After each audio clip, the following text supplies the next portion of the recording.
welcome back to the Fascinating Jobs Podcast. I'm your host, Mackenzie Wilson. On this episode of the podcast, I'm sitting down with Dr. Kimberly Schehrer, a parenting and teen expert who is the founder and CEO of the Academy for Independence, host of the podcast Raising Unstoppable Teens, and author of the book Unstoppable Teens.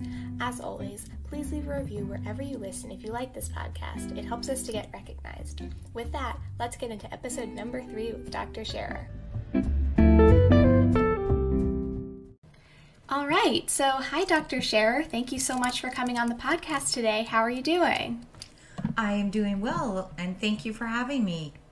No problem. So I guess we can just get right into it. So how did you decide that you wanted to study psychology in particular?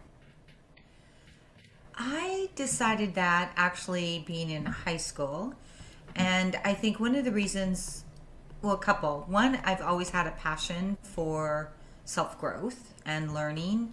And two, in high school, I don't know, a lot of friends came to me, I guess, with advice and kind of appreciated the fact that I really listened to them. And I think that just reinforced my passion to go into the field of psychology.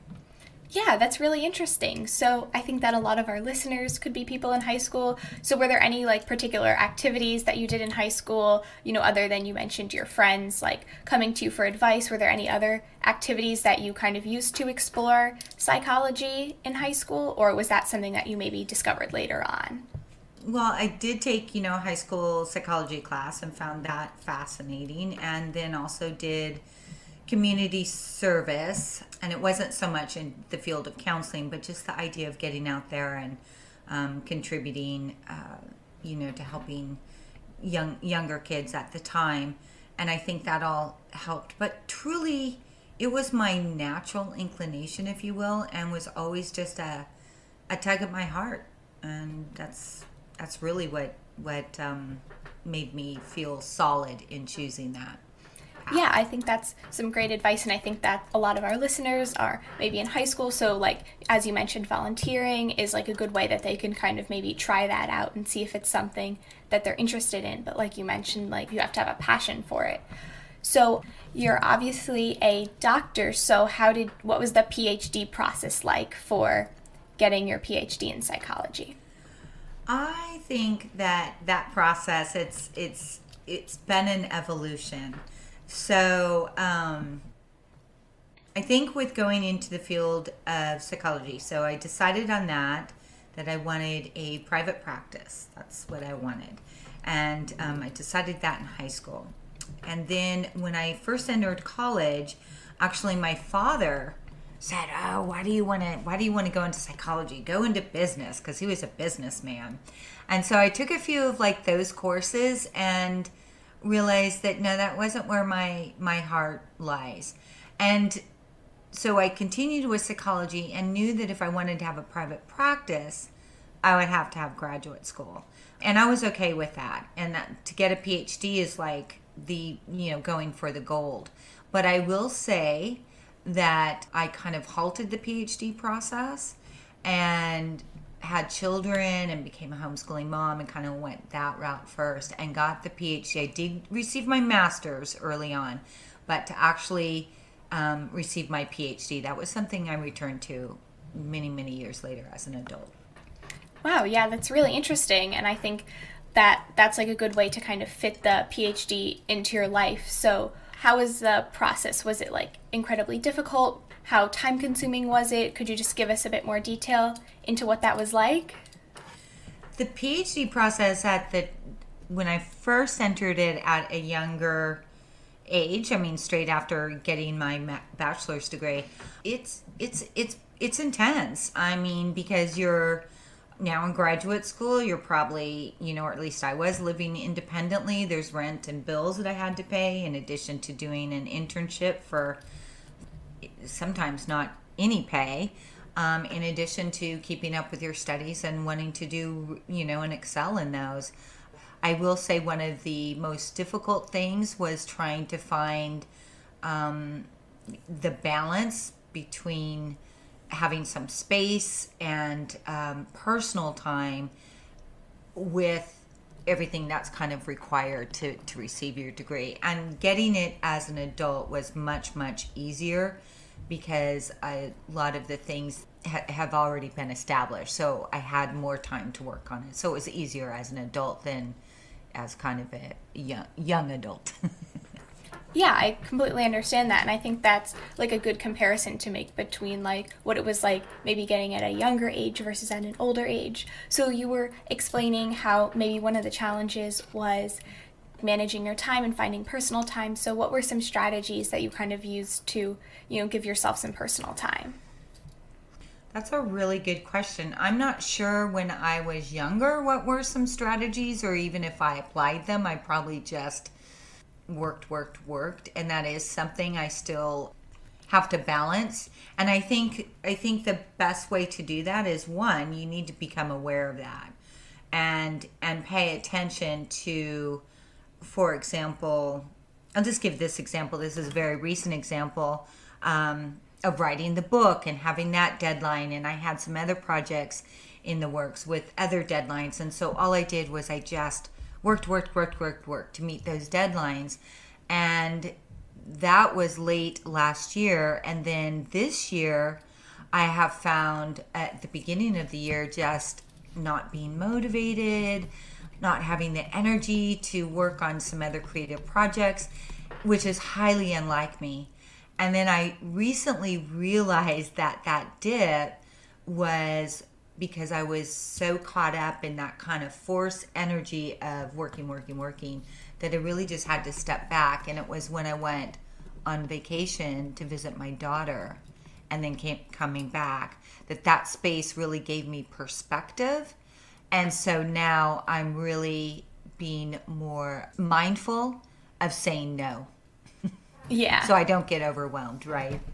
Yeah, that makes sense. And I think that this is a discussion that's been reoccurring on episodes of the podcast, is especially when you're starting out at something like, do I do things for free for other people? Or, do I kind of like say yes to everything?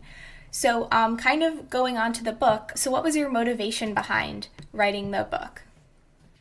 The opportunity presented itself. And again, in my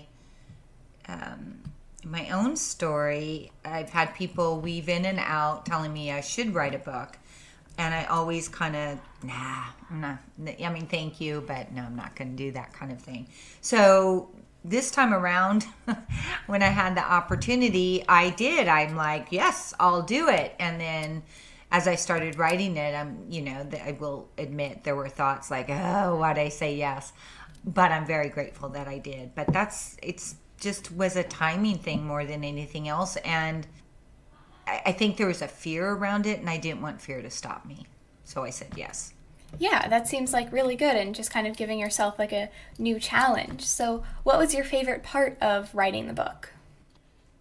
My favorite part, truly, it was probably being creative with some exercises and developing quizzes and the graphics.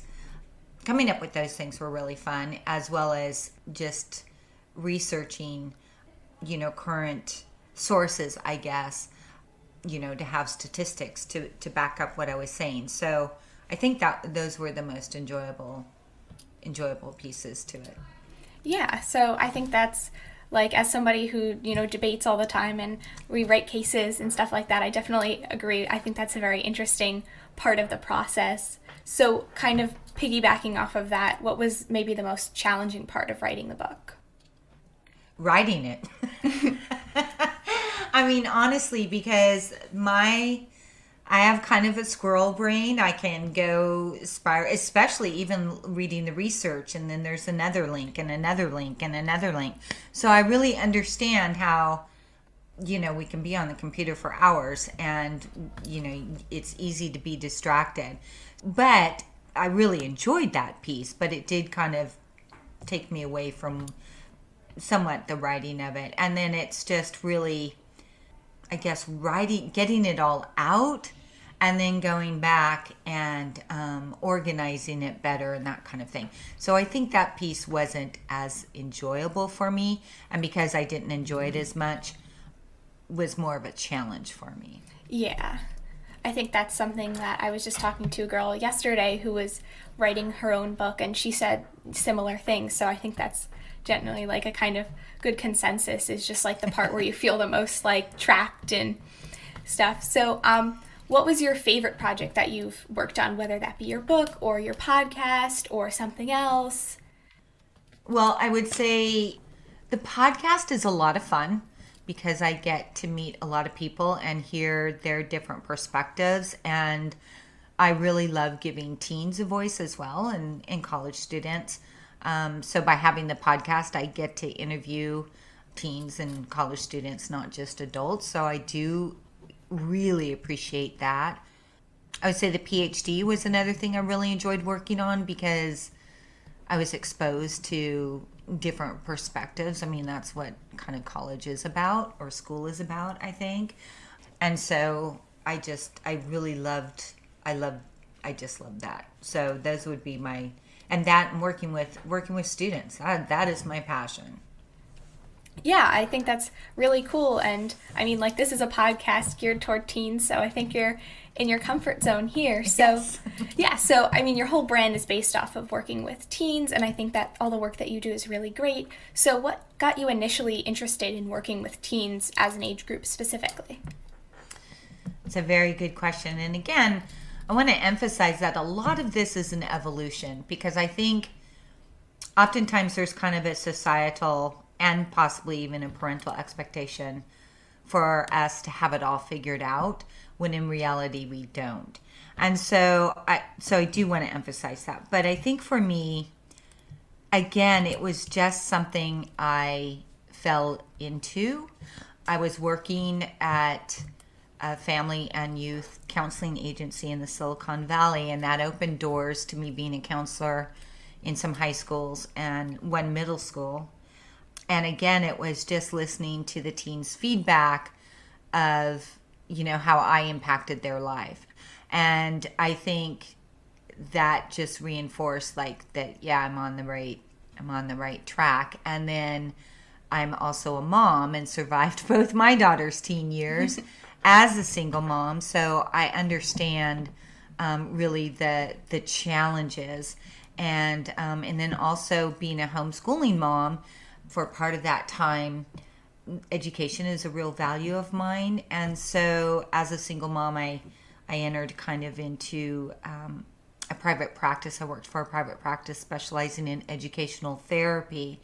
And again, most of my clients were middle schoolers through college students. And I don't know, it just seemed to open up. By me following my passion and what I love, things just opened up to align with that. And then I will say lastly that I think with my own struggles and my own story later in adulthood, I really uncovered a lot of the limiting beliefs, some of them I didn't even know existed. And so uncovering that and realizing that those limiting points of view are what really kept me stuck in a lot of ways.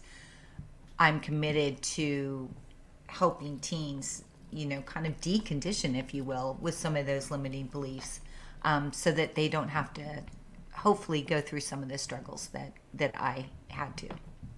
Yeah, I think that's really amazing, and just kind of going back, maybe like reflecting on your own experiences, and then kind of teaching that to a younger generation. Mm-hmm. So you were mentioning before how you think that a lot of pressure on teens is, that they have to have everything figured out. And I feel like even at, a point in my life where I'm still in high school, just like, oh, what college are you going to next year? What are your plans? So what is some advice that you would have for maybe teens who don't really know what they want to do when they grow up, and how would you figure that out? That's a great question. Be curious. Really be curious. I mean, look around, think about different things that you're seeing that you might be interested in. Maybe do some research on that. For example, I know this wasn't as a teenager, but when I was early in college, I think my first year, even though I had the passion of psychology and that was in my heart, you're exposed to so many things, and I really have a passion for animals. So at one point I thought, maybe I'll major in marine biology. But then when I did more research, I realized that most of the jobs, not all, but most of them, most likely will be doing research in some kind of laboratory, and that's not that just didn't fit for me. That's not what I would want to do. Now, if I was going to go out and swim with dolphins all day, whole different story. So it's kind of like, be curious, do some research, see what is involved with some of those different professions. But I really think bottom line underneath it all is this really tapping into what lights you up, what makes your heart sing. And if you follow that, that will give you clues to your purpose. Or if you look at things that you're really angry about, maybe there's some social justice issue that you really want to fight for, or anything that you're really fearful of. For example, my daughter was fearful, never believed, again, a limiting belief, that she was very good with science. So even though she wanted to be a veterinarian, she didn't pursue it because of that fear. And it wasn't until her last semester of college that she looked at that fear and then went to, go on that path. So it can be an evolution, but I think look at what lights you up. Be curious, because things will open up for you. Try out new things. Do some research about what's involved. And I think also look at what makes you angry about the way the world is today. What would you like to change about it? And also maybe even looking at some of your fears might give you some clues as to what your purpose is. And don't be tied to expectations. That's the other thing. Absolutely. I think that's really good advice, and advice that I definitely am going to be taking as I kind of continue on this journey, and I think that a lot of our listeners will be taking as well. So as you were kind of talking about that, you were mentioning how a lot of people have, like limiting fears and limiting beliefs. So are there any ways that you could think of that you could kind of use to face those fears? Wow, that's a really, really good question. I think, first of all, it's becoming aware of them and being truthful with yourself about them. That is easier said than done, because sometimes we think we're truthful, but there might be something underlying that is actually really more what's the reason for the way we were reacting, let's say. So just kind of be open to receiving what kind of comes to you, and being honest with yourself. That's super important. But also, I think with me, I just made the choice. I demanded of myself, I committed to myself that I'm not going to let fear stand in my way. I was tired of doing that. And so I made a conscious choice. So I think, one, it's just being aware of what your fears are and stuff. And then two, sometimes even looking at those, like if you're really anxious or worried about something, kind of spin it. So you may have heard this, but if you think, oh, but what if I fail at this? It's like, but what if you succeed? What would that look like? And how much better you feel. Get into your body and how you're feeling lighter, and you have more space. And when you're in that space, you're going to be able to open up to more possibilities as well. Whereas, kind of the fear and the dread can just keep us down. So, and sometimes it is me just saying, or looking in the mirror and saying, nope, I'm not going to talk to myself that way, and I'm not going to let fear stop me. And then I just do it. Yeah, I think that's really good advice. And again, I think that's like something that's super useful for teens, especially in today's kind of climate with, all sorts of outside pressures. So what's one of your favorite parts of working with teens? Well, the actual working with them, I really like the one-to-one interaction. Mm-hmm. My favorite part is their creativity. Every teen I have worked with is absolutely brilliant and makes some really cool connections. So they open my mind. So I really like listening to their perspectives. And I really like seeing really the different way that they tackle a problem or, use their creativity. So And then, of course, getting results with teens. That's my absolute favorite. Because then we both get to celebrate because, it was kind of a team effort, and that feels really good.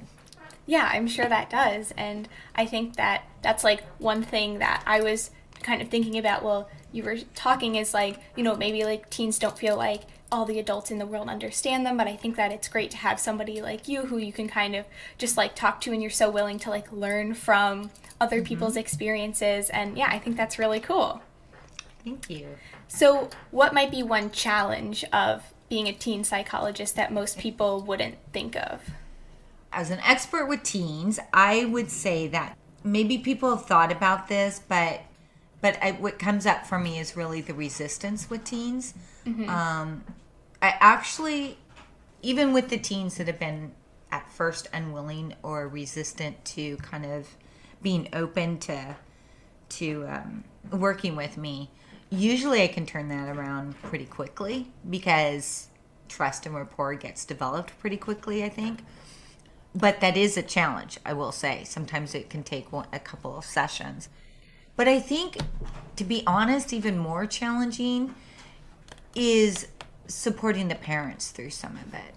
Yeah. Because as a parent, as anyone, when we're stuck, I guess, in the problem, so to say, and I say that in quotes, okay? Not saying that teen is the problem, but whatever the issue is, it's really hard for us to see anything beyond that. And sometimes as parents, we have these expectations, which are pressures on the teen. Oftentimes that's how teens receive it, but we have these expectations and the way, and our own perspective and opinion on ways of doing things. And bottom line is, most parents are loving and well-meaning for sure, but sometimes we all just get stuck in old patterns. So I think it's helping parents to let go of some of those things and kind of shift to seeing it a different way. And then but it's worth it once they have a better relationship with their teenager. It's worth all the effort. But I would say that's probably even more challenging than working with the teens' resistance, to be truthful. Yeah. I completely get that, and I feel like parents might have like a different perspective on what the actual issue is than maybe the teens do. Kind of along those lines, a more current event is, we're kind of all stuck together at this time, and it might be a difficult time for teens and parents to be constantly together. I know it's been hard, and I just kind of want to go out with my friends, and it might be more difficult. But what are some ways that teens and parents could maintain a healthy relationship during this time? Well, one is, I think, allow your teen to have some of their own time and to have their space, and maybe work together or encourage your teen to think of some ways to do that where they're still going to be safe, but where they can have their own time. So that would be one thing. And I guess too, also thinking about just different ways of how you can have your own time, whether that's exercise or whether that's journaling in your room and not being interrupted by your mom, dad, or siblings, or or maybe it is even going out with some friends and then kind of going over a few of the what ifs. What if they're not wearing their mask, or what if they don't practice social distancing? I mean, just asking questions of your teen so that they feel, or even the parent can have more peace of mind letting their teens go out and hang out with friends, that knowing that they're going to still be safe or practice protocols, I guess. But that would be one option. And the other thing too, it's not so much time away, but I again want to emphasize it, and it's so simple and we know it, but what I want to emphasize is actually doing it. And I think it's really important for at least one of the parents to have one-to-one time with the teen on a consistent basis,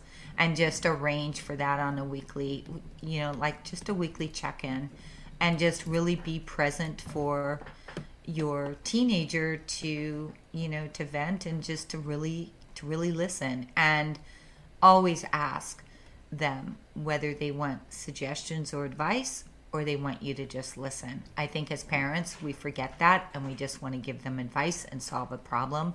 And that may not be what your teen really wants or needs at the time. So I would also emphasize that as well. Yeah, I think that's really good advice. And I feel like the last point that you were making, I feel like that happens so much times. Sometimes I just want my mom to just like listen and, maybe the solution she offers isn't like the one that I think is going to be the best. So then it kind of starts an argument that way. So I think that's a good suggestion. I'll just be like, hey, can you just listen and not suggest? But yeah, I think those are some really good strategies because I think that it's a difficult time with us all just being at home and so close together all the time. And even with, school, whether you're going back or you're not, I think, yeah, it's going to be really difficult. So kind of along those lines of going back to school now, a concern of a lot of parents right now might be that kids and teens especially are using too much screen time, whether that's FaceTiming with their friends, being on social media, or like playing video games online. So what would be your opinion or boundaries about this type of screen time, considering the circumstances? Well, I think the situations are, it's different based on the age, and I think it's different just given the circumstances. So I'm going to presume that a lot of parents, all of us were kind of jolted abruptly into this like school shutdown, sheltering in place, all of that, and working from home for parents. So I think probably a lot of parents allowed more screen time because they still had to get their work done, and it's just like we were all in this crisis mode and trying to figure it out. And so I think now that school's here, and there's a little more predictability, at least for this semester, of whether it's going to be a hybrid or you're physically going back or whatever. I think it's really important to explain kind of what the expectations are, and ease up on the video gaming, because maybe I'm just going to throw out a number here, but let's say your teen was on video games 3 to 4 hours a day because you had to work or whatever. Well, now school started. That's not going to work too well. So maybe it's an hour. And then, what are your expectations? Grades are always a great indicator, but getting assignments in and that kind of thing in on time. And if that's what you expect and your teen's doing it and then they want, and video games is something they really enjoy, then, in a way they can have more video gaming time given that some of these expectations were met, I guess. And I think it just varies because like social media, I would not say take it away. I think that tends to be, or really limit it, because it's just different times. I mean, that's just, I just don't think that would serve teenagers. But I think like for a middle schooler, the social media versus, let's say, a teen or college student with social media, it is a little bit different because they're just at a different stage. So I think there's a lot more comparison, for example, that goes on. Whereas I think, teenagers and kind of beyond, they can kind of, we all compare, but there's a little more awareness of not to compare, I guess, or to know that, something's been photoshopped or what's realistic and what isn't. So in that case, for example, I might want to limit the social media for a middle schooler a little more than I would limit it for like a teenager, but yeah, so. Yeah, that makes total sense. And I think that it's definitely a difficult time because like you kind of still want to stay connected with your friends, but you like don't want to just be like a screen overload. So right. Kind of on the social media thing, I know that this was a big issue at my school. I assume that it is at a lot of other middle schools in the past. But so what would you say is like a good age for, you could give like an age range for kids to start getting on social media. I might be kind of old fashioned in that. For some reason 12 comes to mind, but it just depends. I think there just needs to be boundaries around it, I guess, and conversation around it, as far as with social media and that kind of thing, and limitations. And it depends on, I really do think it depends on, parents know their kids better than anyone, just where they're their child is at to kind of determine this social media thing. Yeah.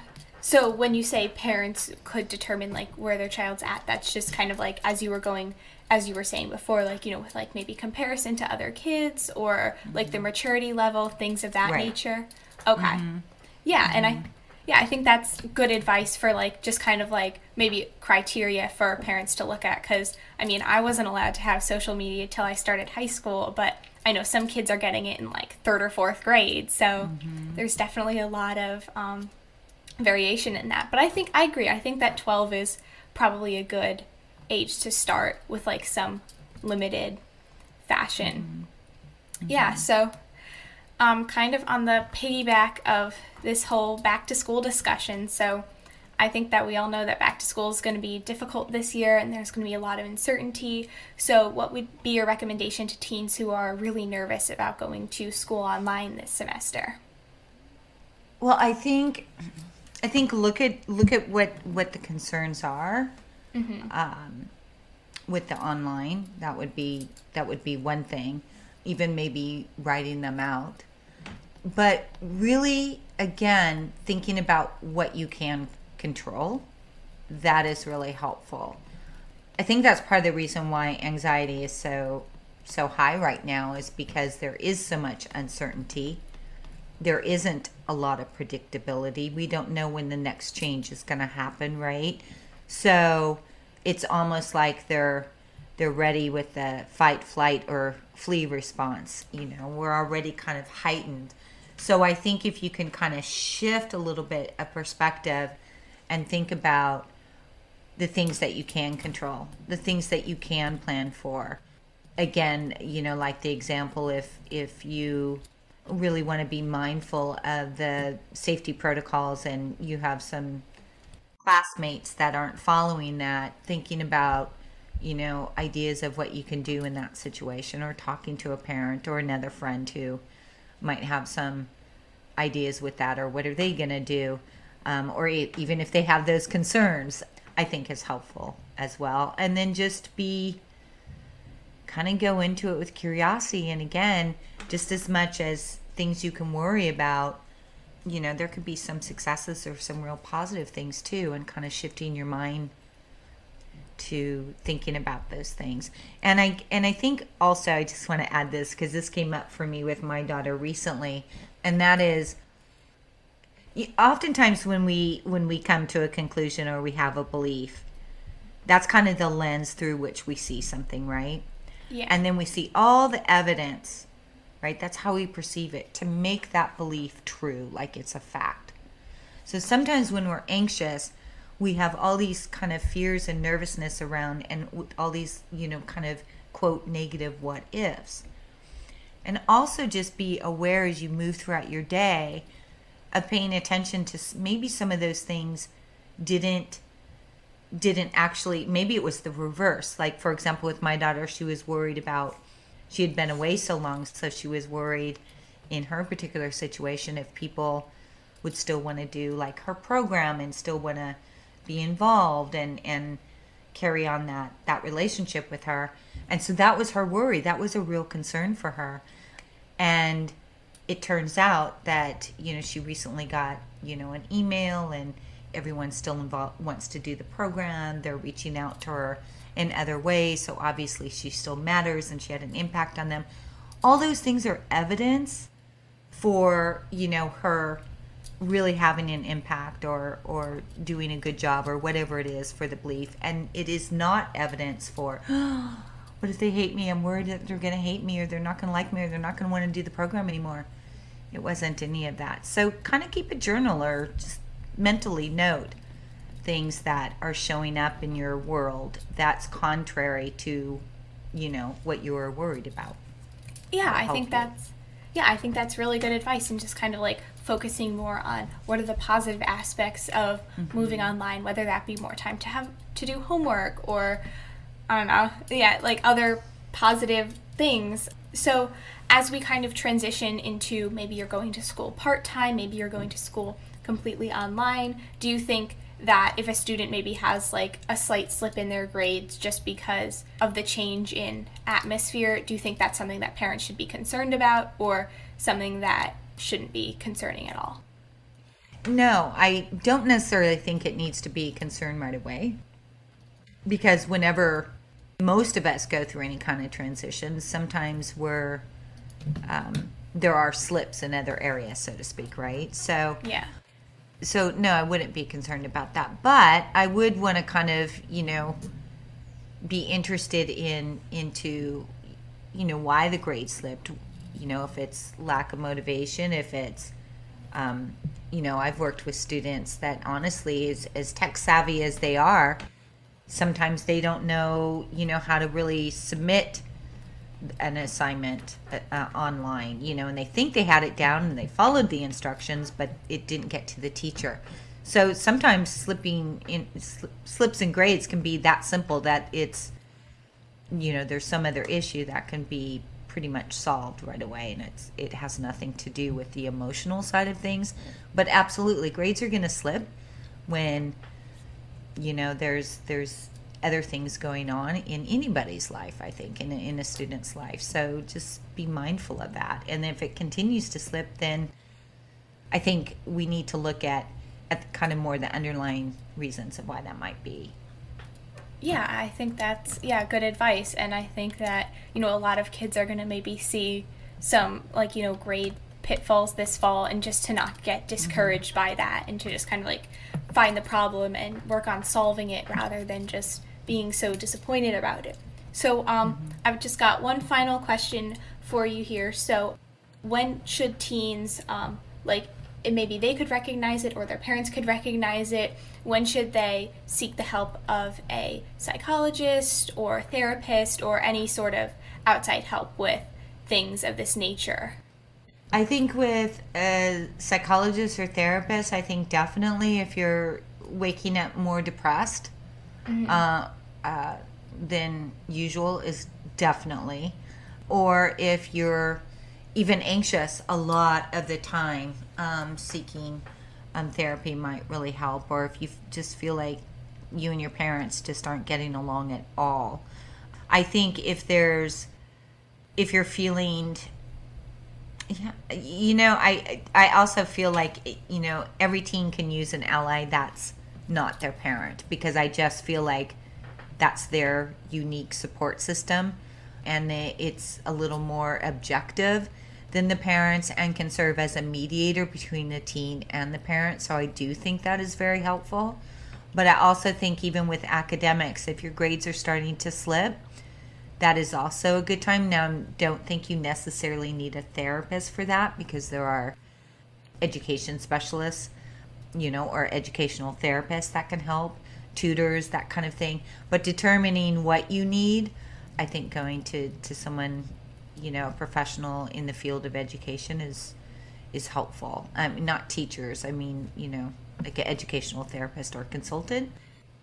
Yeah, and I think so. If grades are a problem, or it's grades are not to where you want them over a few subjects, not just one, then you're going to want to kind of seek out that help, or ask your parents that you'd like to receive some extra support.